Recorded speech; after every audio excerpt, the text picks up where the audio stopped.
Hola a todos y bienvenidos una vez más al podcast de Enso Movers.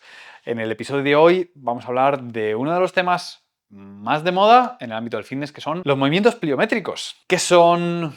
¿Cuándo se implementan? ¿Cómo se implementan? ¿Cómo hacerlo de forma segura? ¿Qué beneficios pueden traer? Así como siempre, el contexto teórico de cómo funciona nuestro cuerpo, con un poquito de filosofía por encima.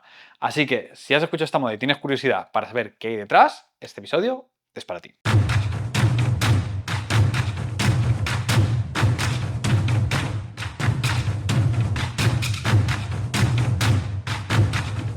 Bienvenido al podcast de Enso Movers. Reexamina todo lo que te han contado. Bueno, ¿qué temazo traemos hoy? Extraído directamente de las profundidades de las redes sociales. De internet. Los pliométricos. Los pliométricos que en los últimos meses han tenido un gran auge en las redes sociales como el método de entrenamiento definitivo y con esta perspectiva de que todo atleta debería hacer pliométricos como parte fundamental de la práctica, que la parte fuera de lo que es el entrenamiento específico del atleta, ¿no? Pues un futbolista de fútbol, etc., debería aspirar a los pliométricos, ¿no? Esa es un poco la perspectiva de que tenemos un trabajo de base y que poco a poco se hace la fuerza y luego se evoluciona la explosividad que acaba con pliométricos, que es la cosa que va a mejorar tu performance. The Ultimate. Efectivamente. El Ultimate entrenamiento, correcto. ¿Por qué eso está mal? Muy mal. Está mal por... Sí, está mal por el principio de especificidad. En el mundo del entrenamiento, lo que entrenas y las cositas súper parecidas a lo que entrenas es lo que progresa. Y hablamos de súper parecida. A nada que te distancias ligeramente de la cosa que entrenas, ya no tenemos aplicabilidad. Por consiguiente, la pliometría es un nicho muy concreto de trabajo y te va a pagar solo dividendos en ese nicho. Pensar que la pliometría puede ser mejor para el fútbol, que lo que intrínsecamente, por ejemplo, es el fútbol, que es sprints, cambios de dirección, técnica, táctica. Ya me dirás tú, ¿cuál es la correlación lógica, ¿no?, entre que este estímulo tan específico, que no digo que no pueda tener ningún tipo de transferencia en algunos casos, pero ¿por qué mejor que lo hiperespecífico del deporte? No tiene sustento. No tiene sustento bajo el principio de especificidad. Porque entonces a lo mejor uno podría preguntarse, bueno, pero es que no son los cambios de dirección, los saltitos estos en zigzag, los sprint, ¿no es pliometría? ¿Qué es? Muy bien, vamos a empezar por ahí, porque hemos quizá empezado manifestando de manera clara nuestro rechazo Pero nuestro rechazo a la moda que clasifica a las cosas en un sitio que no le pertoca. Lo mismo le pasa, por ejemplo, el mundo de los gestos de altera, que en la escuela americana pues están ahí como el culmen de la performance, ¿sabes? Si tú puedes ser, lo dicho, jugador de lo que sea, nadador, que el ultimate entreno va a ser cleans y ¿sabes? Y power snatch y cosas así. Y no tiene ni pies ni cabeza el abordaje. O sea, no tiene ni pies ni cabeza. Me parecen fantásticos los gestos de halterofilia, lo mismo con la pliometría, dentro de lo que es. el espacio que ocupa, que no es en una estructura piramidal, ese es mi problema. No es que sea el culmen del trabajo de preparación física a lo que aspirar. Es una parte, yo lo veo más como hay un círculo, un core, un núcleo, que es el trabajo de fuerza y movilidad, porque es tu capacidad y el rango, y luego se ramifica en diferentes direcciones, en diferentes ámbitos, y dentro de los diferentes troncos, una de las ramas, una de las puntitas, es la pliometría. Y si tienes que trabajar ahí, pues eso va a estar súper bien, porque tienes todo su interés dentro del trabajo de saltos y dentro de las trayectorias, pero al igual que en el hand balancing o el equilibrio de manos, tiene todo su interés dentro de las minucias que te quieras meter. Correcto. Ese es el marco con el que lo abordamos y con el que choca con el discurso. Eso es, pero eso no es sexy ni es proclive a alimentar el concepto de modas, porque ¿qué hago? ¿Cómo conecto esto a mis intereses? O sea, ese pico o esa otra cosa que sale, no hay conexión. Tienes que seguir haciendo tu movida. O tienes que seguir haciendo los básicos, que muchas veces lo he dicho, son aburridos, no son sexys, pero es esa base, no es el pico de la montaña, no, es esa base. Lo que te va a transferir a tu especialidad es esa base, pues tu fuerza y tu mobility, que lo vas a empujar hasta ciertos niveles, dependiendo de tus intereses, tus objetivos, etcétera, etcétera.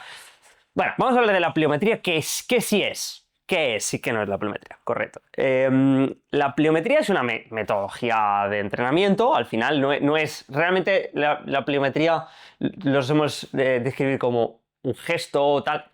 No es un gesto, es una metodología de entrenamiento. O sea, lo que busca la pliometría es desarrollar tu potencia de manera reactiva cuando generas una inercia inicial. Vamos a ponernos un contexto, por ejemplo, de pliometría de tren inferior, que es la más sencilla de evaluar.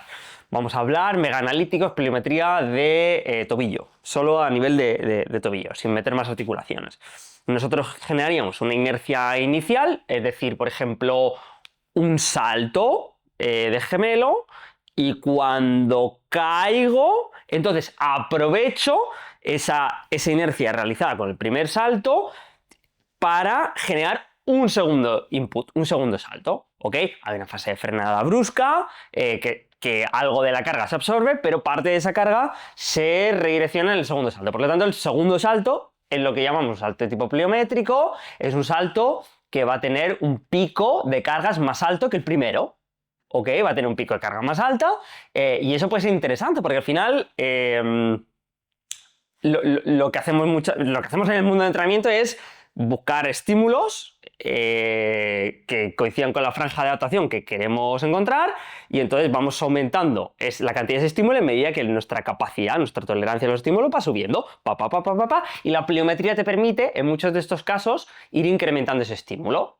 ¿Ok? Cada vez con gestos pliométricos más explosivos. Puedes hacerlo con cargas, por ejemplo, imagínate, empiezo haciendo esa pliometría de gemelo con 0 kilos, y luego cojo 2 kilitos, y luego cojo 4 kilitos, y 5, y 6, y 7, y puedo establecer una progresión en carga con este modelo. Y esto se puede aplicar en 1000 otros conjuntos de movimientos. Por eso decía que la pliometría al final no es un gesto. La gente muchas veces entiende por pliometría gestos explosivos o solo saltos, pero no son solo saltos. Podría hacerse con el upper body, podría hacerse también incluyendo rodilla y cadera, que es lo más habitual, o solo cadera, en fin, se podría hacer con cualquier eje articular. La pliometría se distingue mucho porque aprovecha un ciclo de elongamiento-acortamiento, sobre todo de la estructura tendinosa, donde no generamos una fuerza debido a una contracción, o sea, es una contracción refleja muscular, que lo que sucede es que se bloquea la longitud del músculo mediante una contracción, y ese elongamiento elonga momentáneamente de forma muy rápida el tendón, que inmediatamente nos devuelve energía. Entonces, es un ciclo muy eficiente energéticamente, mucho más eficiente que hacer un gesto de full fuerza. O sea, vas a saltar mucho más utilizando menos energía y de forma más potente que si haces un salto directamente del gemelo. Pero es muy sensible a la fuerza del músculo que pueda sostener eso, a la estructura del tendón, a la capacidad del sistema nervioso de poder bloquear y responder a los timings a tiempo, y de los tiempos. O sea, si un mismo gesto puede parecer pliométrico y no serlo. Y en esto la literatura es muy clara. Si el tiempo de contacto creo que es superior a 500 milisegundos, ya no es pliométrico. Ya no cuenta porque el tiempo de relajación de las fibras del tendón ya es superior a lo que tarda, y entonces ya es un salto que estás haciendo de caigo, amortiguo y salto. Sí, tienes que tú generar todo el output de fuerza ahí ya, claro. Exacto. Y eso el ejemplo típico más sencillo sería pues saltar a la comba. Si se hace bien, es full pliométrico, porque es tac, tac, tac, tac. Pero también se aplica en algunos gestos, por ejemplo, de lanzamiento de una pelota. El movimiento de rotación externa y el lanzamiento se pueden utilizar, y 1000 otros casos a nivel de A lo mejor rebotes se podrían utilizar a nivel de isquio, pero bueno, principalmente es un gesto que o sea, es un tipo de contracción muy específica para cuando quieres generar una gran fuerza en un tiempo muy corto, o sea, un movimiento muy explosivo y que es muy eficiente energéticamente. Entonces es muy útil, por ejemplo, para sprintar, porque los impactos con el suelo deberían ser muy cortos, para algunos lanzamientos, para algunos saltos con rebote, como estamos diciendo. E históricamente esto se hizo muy popular como el pináculo del rendimiento deportivo, porque en las Olimpiadas de no sé qué año, un equipo ruso de atletismo propuso que este iba a ser un buen método de entrenamiento para las pruebas de atletismo, con mucho éxito, mejoraron muchísimo, y de ahí se extrajo la idea de que es un buen método de entrenamiento para lo que sería el atleticismo, ¿no? En general. Pero eso únicamente se debe al hecho de que se hizo en pruebas de atletismo donde específicamente se entrena eso, ¿no?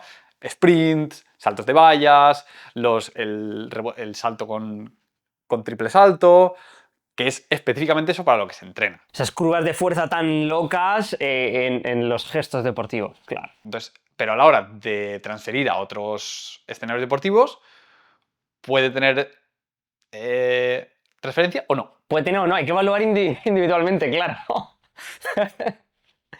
Claro, efectivamente. Efectivamente. Y aún así, para ese atleta de atletismo, más le vale haber metido muchos otros sets antes. Porque ese tipo de estímulos son muy agresivos. Siempre decimos que, o sea, los ejercicios no son intrínsecamente nada. Hay que ponerlos en contexto. Un ejercicio es un ejercicio.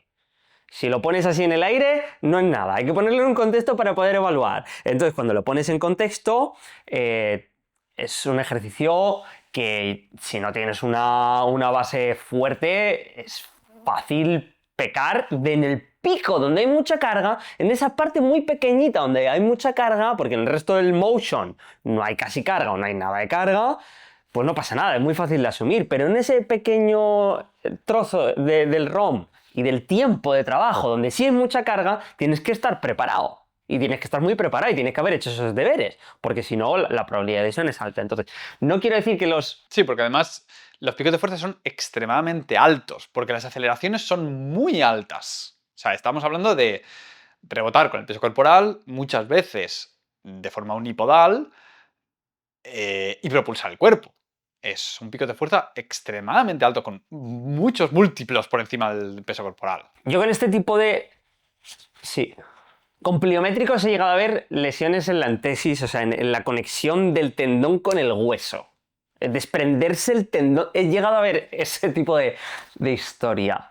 Es que es muy agresivo. O sea, es un trabajo que, aunque es muy interesante en su nicho, para lo que hace, incluso para el nicho, que ese era otro punto que yo quería tocar importantísimo con el tema de la pliometría, es que sí, es sexy para mi deporte. Yo evalúo específicamente lo que da. Mi deporte conlleva pliometría. Perfecto, vale, bien. Te voy a hacer pliometría, perfecto, sí. ¿Estás preparado para todo el volumen que vas a hacer de esa pliometría, para la intensidad de esa pliometría? A lo mejor la intensidad de pliometría que tú tienes que hacer para que te mejore tu performance deportiva es alta. ¿Estás preparado para ese estímulo? Más te conviene hacer los deberes, hacer trabajo de base, trabajar con curvas de fuerza un poquito más llevables primero, con cargas algo más bajas y poco a poco ir construyendo esa tolerancia a la carga, ya no solo en el músculo, que esto es un poco ya donde viene más la trampa, es más en esos tejidos pasivos, en esos tendones que asumen cargas tan locas y muchas veces pueden no estar adaptados o en esa antesis. Entonces necesitas haber mantenido algo de tiempo. Y esto es un poco difícil de calibrar, la tolerancia en tendones y demás, haber mantenido bastante tiempo, entrenamiento con cargas. Sí, sí, yo lo haría algunos que otros años. Tanto es así que... A nivel, originariamente, se recomendaba que la gente, antes de trabajar pliometría, llegara a poder hacer sentadillas con el doble peso corporal, que es una marca loquísima. O sea, es una marca muy loca. Y esto es lo que te pone un poco de manifiesto, es que la idea original es que los pliométricos es el azúcar glass encima de la tarta, es la cerecita, ya tenemos toda esta mega base de fuerza y ahora queremos aprender a aplicar eso en este pequeño espacio de tiempo muy particular. Entonces es un trabajo que eso es lo que me gustaría transmitir a la gente. Los que hayáis llegado a estos 15 minutos de audio, es específico y es muy analítico y no debería constituir el centro de tu entreno. Es algo que se añade a tu entreno habitual en una dosis muy particular y en ciertos momentos muy puntuales y no con un carácter permanente. O sea, no es una metodología permanente de entreno, sobre todo también por las adaptaciones que genera, que son en gran parte de carácter neuronal. O sea, son más bien que el sistema nervioso aprende a hacer, contraigo y hago los timings ahora. Tanto es así que alguien, en mi ámbito de que he hecho acrobacias, hacer rebotes, bueno, en parkour seguramente igual, hacer rebotes, si lo sabes hacer en un suelo gimnástico, luego te vas a césped y ya no sabes rebotar. De repente haces unas clavadas que lo flipas y te vas a asfalto y tampoco, porque los tiempos de contacto y reboto no son iguales. Y esos milisegundos de diferencia ya hace que lo que antes tocabas y rebotabas, ahora es toco, chafo y salto. Claro, claro, totalmente. Entonces, no debería ser el centro de tu entreno, debería ser un extra. Inclusive he visto gente que no había hecho quizá de entornos de prácticas físicas, el mundo del parkour sobre todo, el mundo de las acros, en los que los currículums de preparación no están tan claros, son prácticas más informales. Se cogen herramientas y se juega alrededor de las herramientas. He visto gente encarar prácticas de pliometría sin haber hecho un buen trabajo de base. No solo he visto, ya digo, lesiones feas, sino que he visto luego problemas significativos de control motor, sobre todo en rodilla, de gente luego con...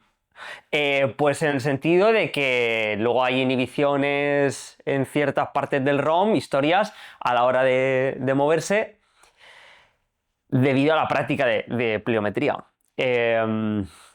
Es, ya digo, algo que no he hecho mucho research en términos teóricos de cuáles son los fundamentos, pero lo he visto varias veces, que a nivel de rodilla la gente acaba con problemas de inestabilidad en ciertas partes del ROM, con una práctica muy exigente de saltos y pliométricos.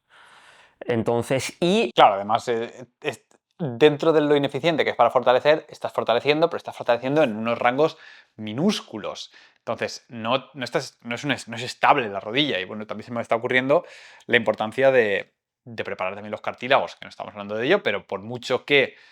Bueno, primero necesitas una buena musculatura y tendones para disipar esas fuerzas y que se lo coman las estructuras que tocan y que las pueden soportar. Pero aún así, las fuerzas compresivas que se generan dentro de las articulaciones son muy altas y no me extrañaría tampoco ver, aparte de tendones arrancados, meniscos rotos o condromalacias y cosas de ese estilo. Pero antes de continuar con el episodio, me gustaría pedirte un pequeño favor y es que le des a like, te suscribas y nos dejes un comentario para el algoritmo. Para nosotros, el número de suscriptores es la carta de presentación para que podamos traer al podcast a gente tan interesante como nosotros mismos. Así que si quieres apoyar este canal, por favor, dale like, suscríbete y dejaros un comentario.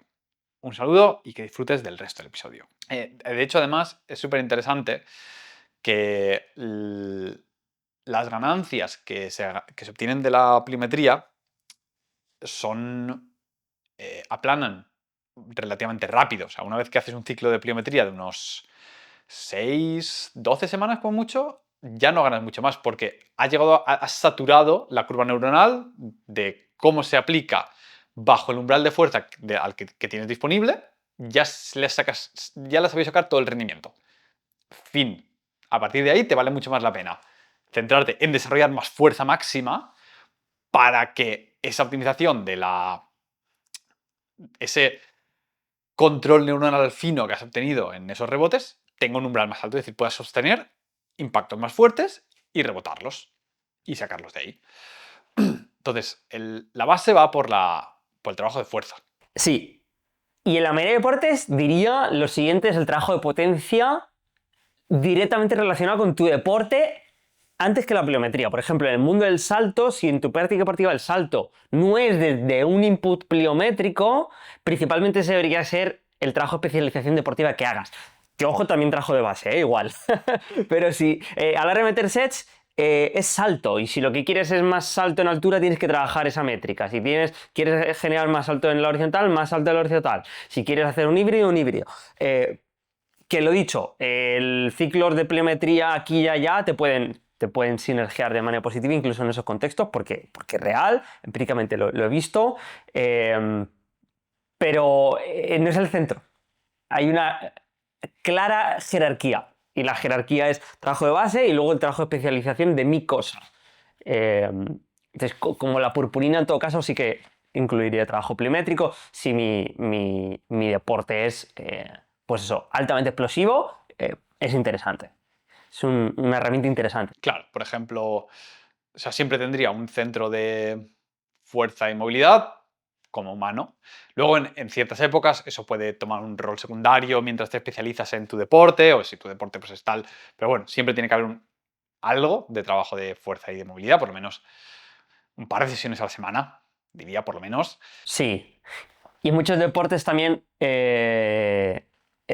un input metabólico más fuerte que el de tu práctica física de base, porque en muchas prácticas deportivas las competencias tienen requisitos metabólicos muy altos, pues ahí también, ¿no? O sea, si eres, por ejemplo, practicas un deporte como eso, como el fútbol, pues vas a tener que estar a altura también ahí, en esa área. No solo tu base física en términos de fuerza y movility, sino que el cardio esté a la altura de luego la performance deportiva que quieres hacer. Pero luego vienen las especializaciones. Y en las especializaciones es la potencia más lineal antes que la pliometría. Siempre, siempre. Sprints, por ejemplo, en el fútbol que has puesto.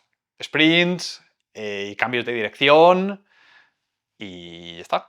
Y luego la capacidad metabólica general. Pero fíjate que particularmente en el fútbol, cuando se hacen fútbol en campo, que con el suelo de césped y con con unos zapatos relativamente con tacos, no es un trabajo pliométrico en casi ninguno de los casos, porque no puedes hacer esos ciclos de impacto y rebote porque la superficie en la que estás trabajando no te lo permite, porque absorbe el impacto y entonces se deforma y tú vas a salir. Entonces lo que tienes que tener ahí es pues capacidad de sprint en ese contexto, que además es particular, porque al tener ciertos tacos, pues vas a tener que arrancar con mucha más fuerza que si lo haces en plano muchas veces, y los cambios de dirección para saber estabilizar, para poder estabilizar la rodilla, técnicamente y demás.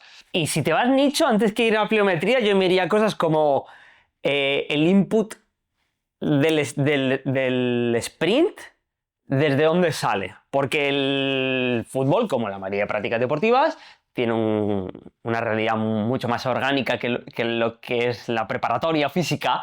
¿Y cómo se arrancan los sprints? Desde un entorno cómodo, ordenado, mi cadera perfectamente alineada, estoy y arranco mi sprint. Y luego en el partido ves que el sprint arranca de estoy 80 grados aquí girado, con el torso girado, y de repente viene la pelota hacia allá y entonces salgo a correr.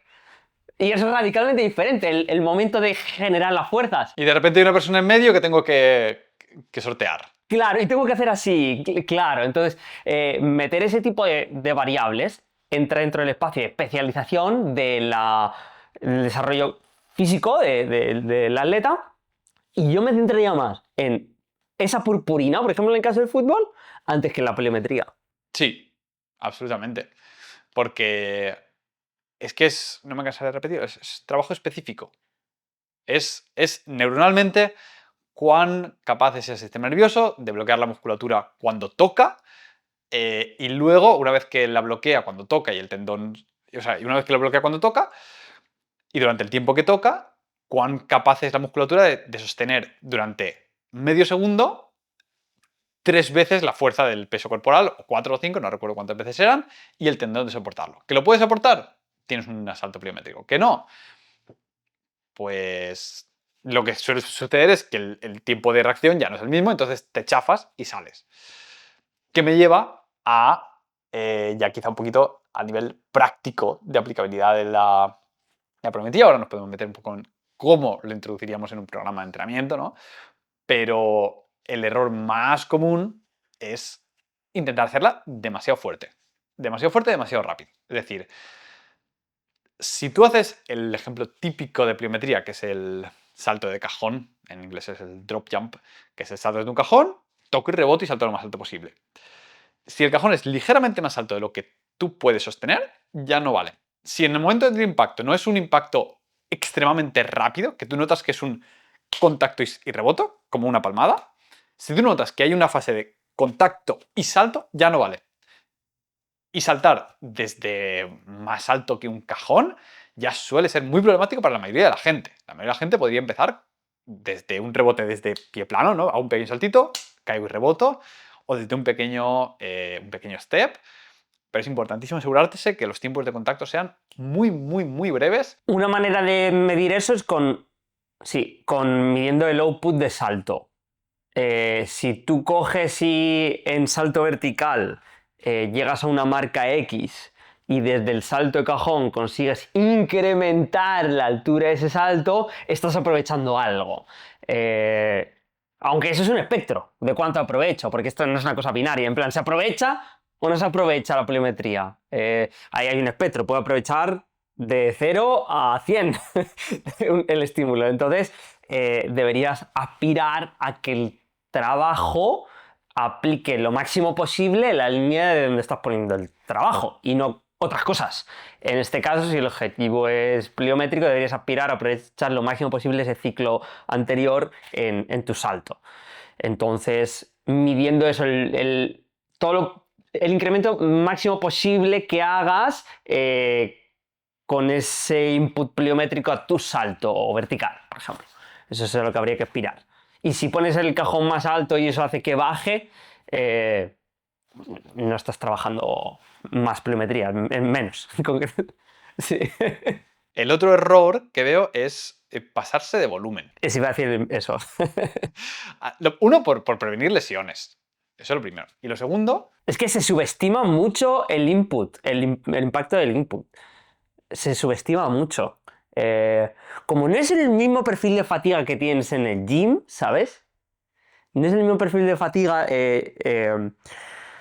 Claro, usas un ROM tan pequeño, un timing tan concreto, pero estás generando una fatiga muy alta en un entorno muy pequeño, muy específico. y que el objetivo o sea, si ya es algo que muy probablemente en el trabajo de explosividad o de potencia y en la pliometría es el exponente máximo de ello, quieres estar muy descansado y hacer pocas repeticiones de mucha calidad, porque lo que quieres es aprender a hacer eso. Y en el momento hay algo de fatiga en juego, ya no va a funcionar. Ya estás acumulando impacto por acumular impacto que no sirve para nada. Entonces, es un trabajo que tiene que hacerse muy temprano en el entrenamiento, muy fresco, y en el momento haya un decaimiento del rendimiento, fin. Y eso a lo mejor son muy pocos saltos. O sea, soy extremadamente escéptico de los protocolos que hay por ahí fuera de muchísimos saltos a volumen como protocolo primario de entrenamiento. Saltos pliométricos. Otra cosa es, por ejemplo, salto vertical. Salto vertical o salto en escaleras, salto horizontal. Eso puedes acumular un poco más de volumen porque tienes que aprender a hacerlos y tienes que poder tolerar mucho volumen. Pero los pliométricos no es algo en lo que basaría mi entreno. Entre otras cosas porque si eres honesto con esta regla de que tienes que hacerlo fresco y con alta calidad, es que a lo mejor en 15 o 20 minutos ya está. Ya no haces más. Entonces, no tiene sentido dedicarle una hora entera a hacer pliométricos en ninguno de los mundos posibles. A no ser que cambiaras los grupos musculares, pero ya se me hace raro que la aplicación deportiva a tu deporte sea una alta transferencia en un entorno como para que digas ahora pliométrico de hombro y pliométrico de tal y de cual y te pongas a cambiar, no lo veo muy claro. Entonces, ¿cómo programaríamos una sesión efectiva? ¿No? Digamos que alguien...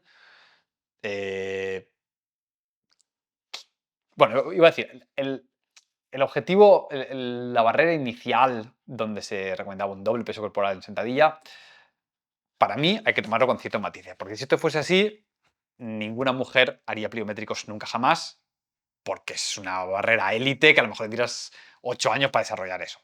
Entonces, entendiendo eso, yo soy más abogado de tener una buena base, desde luego. Primordialmente porque hasta que no tienes esa base, cada hora que le dediques a mejorar tu fuerza te va a dar muchos más dividendos en muchos más aspectos que dedicárselo a los pliométricos. Pero vamos a decir que como hombre o como mujer, por lo menos puedes hacer sentadillas con peso corporal, cargo completo, por repes, cómodamente, sólido. Y estás en un punto en el cual, en tu deporte o por interés personal, quieres trabajar pliométricos y ya es un momento de una fase de hacer eso. ¿Cómo estructuraríamos? Yo metería un matiz y nos metemos ya a eso, que es, para mí, si no tienes capacidad de mover peso corporal, o sea, peso corporal en sentadilla, pistols, cosas así, un nivel de fuerza decente, ya has asumido cargas significativas, tienes todo el ROM fuerte. Punto uno. Pero punto dos. Si mi práctica física deportiva, mis objetivos van por la potencia y quiero tirar a por la pliometría, primero es ese objetivo de fuerza y segundo, trabajo específico de potencia. Y cuando aplano, porque como todo, cuando empiezas con algo, hay una progresión bastante buena y hay que capitalizar eso. Cuando ya aplana, si quieres, tontea con la pliometría. Pero yo me esperaría a que aplane ese trabajo y además que es una muy buena introducción a ese tipo de estímulos. Con curvas con mucho pico de fuerza en un momento muy concreto, porque el trabajo potencia acaba siendo así, pero de una manera mucho más llevable. Entonces recomendaría eso, primero fuerza, luego algo de potencia y luego ya tonteas con la pliometría cuando han aplanado las curvas de progresión en la potencia. Sí, eso lo voy a bajar por luego de cuándo introducirlo, pero definitivamente estamos hablando de en casi cualquier deporte o intención atlética, primero el estar fuerte en combinación con algo de trabajo relativo a tu deporte o metabólico y demás. Después, para la mayoría de trabajo de potencia, yo recomiendo que puedas correr consistentemente, porque ya tienes una exposición semipliométrica a impactos, ya tienes una preparación. Correr o saltar a la comba, incluso saltar a la comba se puede introducir como preparativa a la gente que necesita correr y que está muy, muy mal para empezar a correr. Después, empezar a hacer sprints de diferentes distancias.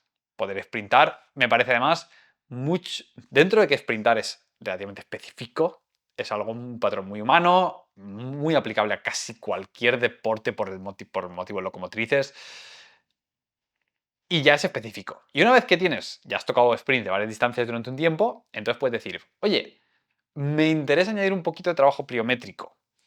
Pues ahí es donde se le podría introducir, o a lo mejor después de tener ya una buena base de carrera, empezar a introducir sprints y algo de trabajo pliométrico en caso de que tu deporte sea muy, muy pliométrico y naturalmente lo tengas ahí.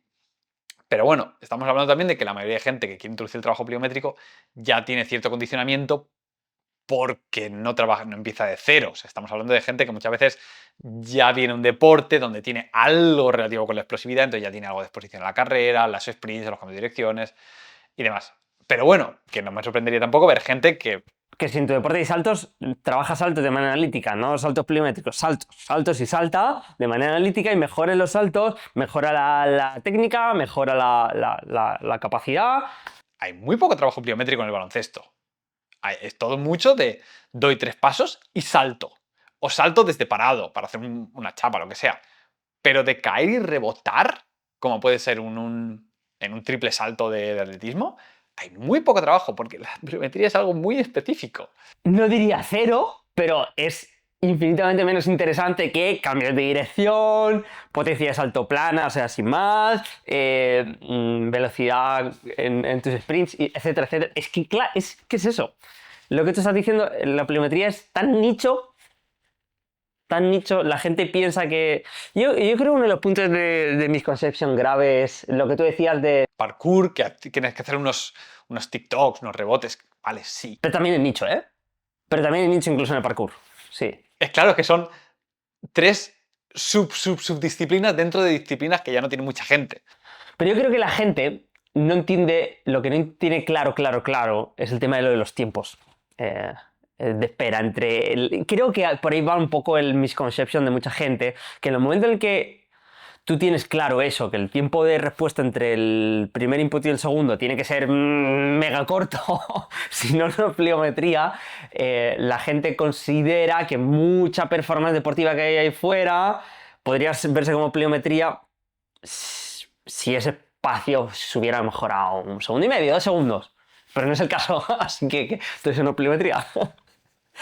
Correcto. Entonces, ¿cómo encararla? Pues yo creo que lo han matizado ya bastante bien. Yo 100% le haría en fresco eh, al inicio de la sesión o puede ser al final, pero en áreas que no hayan trabajado fatiga significativa en esa área previamente. Véase, por ejemplo, meto mi sesión de tren superior y al acabar pues hago mis pliométricos de tren inferior, por ejemplo. También me cabría, ¿sabes? O lo puedes meter ahí en medio, entre sets. O sea, puede haber otras configuraciones, pero lo que te he matizado, hacerlo fresco. Porque si no lo haces fresco, si lo haces en fatiga, es que además vas a tener que cambiar mucho la magnitud del estímulo para poder seguir haciendo pliometría si estás fatigado. Entonces ya no te va a dar ya no va a ser el estímulo que necesitaba para llegar a donde quería llegar. Porque muchas veces con la pliometría lo que se busca es una magnitud concreta. O sea, yo salto X y quiero saltar X más 2. Y es que tengo que aspirar al más 2. Es que eso es lo que quiero. No me vale X menos 1, porque estoy en fatiga. Entonces la pliometría que puede ser pliometría la tengo que hacer aquí abajo en la magnitud del estímulo. Entonces tiene que hacerse fresco. Y por otro lado, otro motivo que es muy importante por el cual hacerlo fresco es por lo que hemos dicho, es fácil liarla con el estímulo y lesionarse. Y con ese tipo de cosas conviene hacerlas con full atención, pues eso, con full capacidades, bien descansado, esa es otra, no solo la fatiga. Full atención y full atención y full intención. Esto de, yo estoy con musiquita y hago los rebotes porque me tocan, estás perdiendo el tiempo. Sí, pero bueno, es que eso realmente te lo diría en cualquier práctica física. Es el principal driver de la progresión. Intención en la ejecución. Es tan importante. Es tan importante. Es casi que la cosa. Eso. O sea, bueno, hemos visto tantos casos, incluso gente con mala adherencia. Gente que se salta a mitad de los entrenos. Pero que cuando mete un set lo mete con full intención y hace progresión. Y dices, es que me cago en la leche. Es la cosa. Luego ves gente con adherencia perfecta que no le pone la intención de progresión o lo que sea que toca en el momento, y unos platós que dices, ¿cómo salimos de aquí? ¿Cómo consigo yo meterle en la cabeza? Que le importe la práctica, como que el que dice. Que le importe el objetivo, que le importe la progresión, que le importe... A ver, hay estrategias, pero bueno, al final tampoco puedes forzar la cabeza de nadie, ¿no? Entonces, hemos dicho que lo tienes que hacer muy fresco. Y aquí la estructura de la sesión siempre es un poco la misma si tuviéramos que hacer todo. Que esto a mí me gustaría marcar, las sesiones nunca tienen todo. Porque se hacen muy mega largas y porque no es necesario. Entonces, la estructura de la progresión siempre va de... O sea, la estructura de una sesión y luego tú rellenas los bloques que quieras. Estos son como cajoncitos y tú rellenas los que te hagan falta para tu interés y tu deporte. Empezamos siempre con, bueno, un calentamiento general, pero eso me lo salto, un trabajo de habilidad que no necesite fatiga. Es decir, si tienes que hacer algo que es algún tipo de habilidad que no requiera, que no genere fatiga, es al principio, porque quieres estar muy fresco para aprender habilidad. Luego empezaría con el trabajo de máxima potencia, que aquí es donde metería los pliométricos. Estás fresco, estás caliente, requiere full que el sistema nervioso esté fresquísimo ahí. Luego metería trabajo de potencia. Una vez que has hecho a lo mejor 15-20 minutos de pliométricos, si tienes que además meter saltos, lo metería ahí. Luego trabajo de fuerza. Fuerza máxima, donde tienes que esforzarte más, también elevar. Y por último, el trabajo de hipertrofia, donde coges la carreta y vacías todo el volumen de trabajo que te hace falta. Pero es una pirámide muy acusada. Es decir, la base, trabajo de hipertrofia y fuerza, debería ser bastante amplia. Y luego la cantidad de trabajo y volumen que le metes a las otras cosas es poca, porque no te cabe. Porque tienes que estar muy fresco. Y como digo, y esto lo digo para los neuras que nos escuchan, bienvenidos sean, no intentéis hacer todo en la sesión porque vais a tirar 3 horas de sesión. Lo más normal es que si tienes pliométrico, pues metes pliométricos y el trabajo de fuerza, o solo a lo mejor el trabajo de hipertrofia, y ya está. A lo mejor tienes los sprints y luego la hipertrofia, o a lo mejor solo fuerza y ya está, porque es lo que te da la vida para hacer, o solo skills y fuerza. Eso es lo que la sesión es esa. Pero si tienes que hacer un ranking de en qué orden entran las cosas, ese es el ranking. Sí, total. Yo añadiría también a nivel programático con la pliometría que quizá en una fase inicial, esto valdría también para trabajo de potencia.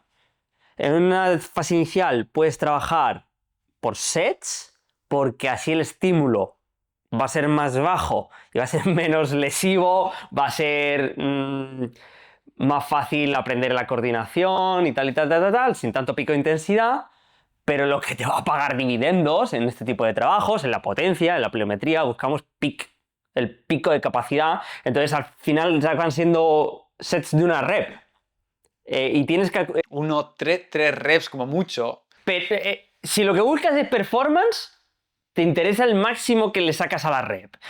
Por ejemplo, en el mundo de las acros o para el mundo del parkour, que quieres sacar ese pequeño extra, acabas haciendo acumular reps sueltas. Y no puedes hacer 3 saltos con un segundo solo descanso para sacar mi pico. Entonces lo que acabas haciendo es el modelo que... No, me refiero a haces un salto máximo, vuelves, haces otro salto máximo, vuelves a hacer otro salto máximo. Sí. Y finalmente ya. No de manera continuada, porque te baja mucho el pico de performance. No 1, 2, 3. Eso es otra cosa. Eso es otra skill diferente.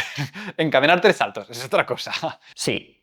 El modelo que yo he tenido más éxito cuando ya hay experiencia en el ámbito es haciéndote a un volumen que ya tienes probado, que toleras, que recuperas bien entre sesiones, que todavía no ha decaído performance por fatiga y tal y cual. Ya tengo mi volumen.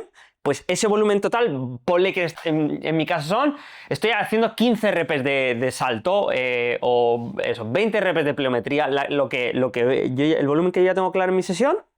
Entonces yo hago mi repe, vuelvo, me preparo, tal, y hago mi segunda repe. No es en plan, le tiro, ¿sabes? O sea, full intención y cada repe es tu set. La atención que decíamos. Intención, sí, exactamente. Pero fíjate que son muy pocas repes. Sí, son pocas. Son pocas comparadas a lo que metes muchas veces en entreno de fuerza o lo que fuera. Claro, pero es que eso lo he visto muchas veces. Es decir, bueno, pues voy a hacer un 4x10 de rebotes. Eso no sirve, no es... Vale, pues bueno, es un estímulo bastante mediocre. No es la pliometría como entendida, como esa respuesta máxima. Sí, lo dicho, eso puede ser interesante para ir atando a los tendones, ir atando a las estructuras ese perfil de estímulo, pero la magnitud va a ser mucho más baja, por lo tanto, las transferencias que puedas encontrar luego en un salto de potencia fuerte, tal y cual, van a ser muy bajas. Van a ser muy bajas. Vas a querer que esa pliometría sea exigente, que ese trabajo de potencia sea exigente, y para eso pues, te tienes que dejar de los 4x8.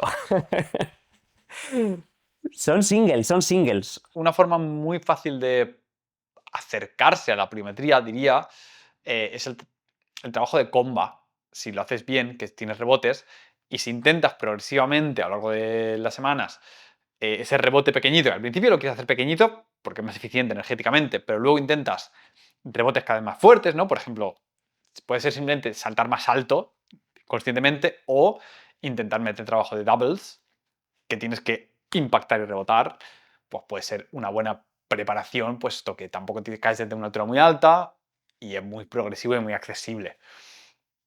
Que fíjate, es una forma muy sencilla también de introducir algo de trabajo de potencia en el calentamiento incluso. Si alguien está motivado, decir, pues hago 5 minutillos de comba suave para calentar, pues ya tienes una preparación que te sirve para calentar y hacer una entrada al mundo de los pliométricos que luego te prepara para esa prevención. Sí, pero con matices. Hay un universo de distancia entre la magnitud del estímulo de algo como la comba y luego querer subirte a 1 metro de altura, caer y rebotar con máximo pico de performance posible. A la máxima altura posible de respuesta. Hay un universo. Entonces, está bien como introducción, está muy bien como quizá warm-up de esas estructuras, pero luego tienes que generar un encadenamiento, ¿no? Entre los estímulos. Este estímulo y este estímulo, pues va a haber que construir un puente. Por tu bien.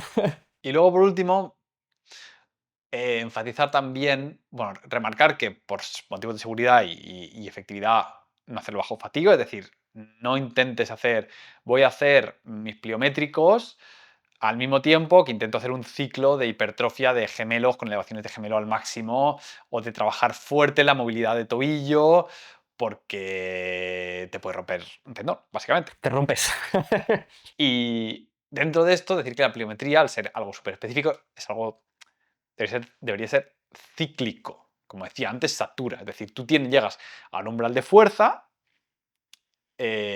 introduces un ciclo pliométrico donde la fuerza la pones en mantenimiento y la pliometría es la forma de específicamente durante 3 meses voy a aprender a aplicar esta fuerza que he ganado en este último ciclo a este contexto súper específico porque me lo requiere tal. Entonces hace unos cuantos meses donde haces menos trabajo de hipertrofia y fuerza y añades la pliometría y después de unos cuantos meses, 2 o 3 meses de pliometría que las mejoras deberían saturar bastante y deberías poder medir y decir ya esto no va mucho. Lo mejor es deja la pliometría un poco también en mantenimiento y vuelves a ciclar trabajo y fuerza e hipertrofia porque esa es la base que te va a llevar. Eso sería lo ideal. Luego que cada uno se líe con más o menos, con problemáticas complejas, pues ya depende. Sí, pero estoy totalmente de acuerdo y tener mucho ojo a también esa duración. Una cosa es el papel y otra cosa es la realidad. Ten mucho ojo. También valdría dentro de una misma sesión, ¿eh? Ojo, estás haciendo la rep 8 y tenías 15 en programa de pliometría y te notas que te tira ya fuerte el abdomen o que tienes el sóleo supercargado. Para que te llevas un susto y lo mismo en el largo plazo, ¿eh? Que es fácil con querer forzar agendas, acabar desarrollando escenarios patológicos. O sea, el escenario patológico se evita muchas veces se evita teniendo atención y miro y observo cómo me encuentro. Y no estoy viendo una regresión en mis sensaciones en los tendones de Aquiles. Bueno, ostras, cada vez los tengo peor, los tengo más cargados, ya me duelen hasta en frío. Vaya, pues te lleva una tendinopatía, ¿sabes? Claro, claro. Entonces, no hay que forzar los programas. Los programas tienen que poder llevarse. Evidentemente, no digo que no estés a lo mejor al día siguiente con unas ojetas terribles puntualmente aquí y allá, o con sensaciones de fatiga, o madre mía, la sesión de ayer, cómo me ha dejado pasado, o estar a la noche en la cama ahí hecho bolita, ¿no? Lo típico, pues todos los que entrenamos fuerte muchas veces, nuestras parejas, a mí me ha pasado hasta con todo tipo de familia, en plan, y tanto entrenar para luego estar siempre, siempre destruido. Ya, bueno, cada uno elige su veneno. Pero una cosa es eso y otra cosa es que se vaya acumulando malestar, podríamos decir. Quizás sería la palabra, porque no llega a ser muchas veces dolor, pero empieza a haber señales de, oye, esto o sea, se me va cargando cada vez más. Noto tiranteces que no se van de sesión a sesión, etcétera, etcétera. Hay que tener el ojo bien puesto y a lo mejor o hacer pequeñas pausas o bajar magnitudes del trabajo o parar el ciclo porque tampoco pasa nada. Quiero decir, lo puedes coger un poquito más para adelante, has hecho como una introducción, has encontrado algún problema, páralo, vuelve a tu ciclo de fuerza o hipertrofia o con lo que estás trabajando en potencia y lo coges un poquito más adelante. Exactamente. Exactamente. Bueno, pues yo creo que con esto lo hemos tocado todo. No sé si nos dejamos alguna cosita. ¿En mente alguna cosa? Sobre... No, sobre... Bueno, sí, quizá, sin quererme muy a lo abstracto, al final, esto no es ningún ataque. O sea, lo que decíamos al principio, la naturaleza humana nos hace hatearlo quizá un poco y tal, pero es una herramienta, nosotros la valoramos como... Claro, lo valoramos como lo que es una herramienta, tiene su espacio, en su espacio es potencialmente la mejor herramienta, claro, en su nicho, claro que sí. Y quizá... Para alguien de carácter generalista, por ejemplo, vamos a decir también un poquito la escuela del movimiento, creo que es súper interesante hacer durante algún ciclo exploración de cómo funciona esto. Porque al final, dentro de que es un nicho súper específico, genera unos patrones de movimiento con altísima eficiencia. Entonces, saber aprovechar de forma pliométrica el movimiento te puede hacer un muy buen mover, vamos a decirlo así, muy buen generalista, Sí, pero como nicho, como ámbito de investigación personal. claro. Yo quería comentar que incluso desde la perspectiva de la moda, que es como un poco veo que ahora está cogiendo más fuerza, más nombre, ¿no? Eh, incluso ahí hay cosas positivas. Quiero decir, al final la moda es por cómo mucha gente se introduce a la práctica física. Y si tiene que ser así la manera, que así lo sea. Porque es una buena cosa que la gente coja más, coja pasión, coja ganas por la práctica. Entonces, tampoco me gusta hatear de manera objetiva algo que está mal categorizado, tal y cual, porque muchas veces desalientas o como que le quitas gasolina a la vida, le quitas chicha, ¿sabes? Si a esta persona le está haciendo mover el culo y salir y meter entrenos, está bien, ¿sabes? O sea, que sería mejor a lo mejor si supiera ponerle esas ganas a algo más aburrido que le paguen más dividendos a lo que él busque realmente. Sí, pero no pasa nada. Que eso también es importante a la hora de diseñar un programa. Es decir, lo que alguien puede necesitar a lo mejor es un trabajo de fuerza y movilidad básico durante unos cuantos años, pero si eso resulta infinitamente pesado y duro y tedioso, aunque teóricamente y sobre el papel eso podría ser lo ideal, programáticamente no se lo pones. Y si esa persona ahora mismo le hace tilín por motivos personales trabajar pliométricos, porque a lo mejor lo ha visto en las redes sociales y me parece bien, lo que uno debe hacer, o lo que intentamos con este podcast, es proveer el contexto Claro. más seguro y más científico para que esa aplicación sea de la forma más segura posible y que la gente no se lleve tampoco falsa esperanza, que creo que es lo que es problemático, ¿no? De me tiro 6 meses trabajando en pliométrico, pienso que es el pico del performance y luego Claro, claro, claro. no mejora lo que yo pensaba y demás. Entonces, con esto, que la gente tenga un poquito más de herramienta. Decir, voy a meter mis sentadillas, que es súper importante, pero oye, si meto unos pliométricos antes, porque a lo mejor es que me gustan, me parece estupendo. Esta es una conversación que yo creo que es especialmente relevante para profesionales. Especialmente relevante, o sea, para todo el mundo en general, pero especialmente para profesionales. Que los profesionales no indexen mal la categoría de lo que es esto, porque puede ser grave de cara a sus estudiantes, etcétera, etcétera, de cara a los objetivos de sus estudiantes, la salud, a largo plazo, etcétera, etcétera. Pero para el público en general, ya digo, no es que me diga todo esto, porque es lo que creo que es objetivamente cierto, pero tampoco haría tanto ruido con todo esto, porque luego además hay efectos colaterales muchas veces con las modas, que dices, es que por moda, tío, no hay una realidad ahí detrás que sustente esto, es solo moda. Bueno, ya, pero mira, la moda del CrossFit. Tenemos everywhere, en todos los lados, instalaciones deportivas impecables para meter tu práctica física gracias a la moda del CrossFit. ¡Qué maravilla la moda del CrossFit! Lo mejor que lo pasa al fitness. Y a muchísima gente le ha enganchado en una práctica, en una disciplina que es súper completa, súper intensa, muy social, que también es importante, muy variada. ¿De qué nos sirve retroalimentar el hateo de que el CrossFit es lesivo y tal y cual? Pues ok, vale, ya. Pero Yo te compro muchas lesiones versus el sedentarismo. claro que sí, si tiendes al diseño, que sé, vete a otro gym, a lo mejor con otro coach que haga CrossFit de otra manera, porque también cada gimnasio su... Clarísimo, ¿no? Y bueno, ojo, la introducción a el juego, la introducción a diversidad en patrones, no saber lo que me voy a encontrar en la práctica, hacer cosas diferentes, la introducción a rangos completos. Es súper interesante lo que ha traído al fitness. La moda, porque al final mucha gente lo hace por la moda, ¿sabes? Que no hay que jetear por jetear la moda, puede traer cosas maravillosas. Así que Yo todas las modas que sean relativas a que la gente se mueva más. claro que sí. O sea que bienvenida a la moda de la pliometría. Para los frikis, este podcast. Quiero aprender, quiero traer contexto e información para esa gente que lo ha visto en las redes sociales y quiere informarse más. Ese es el objetivo. Y que lo disfruten.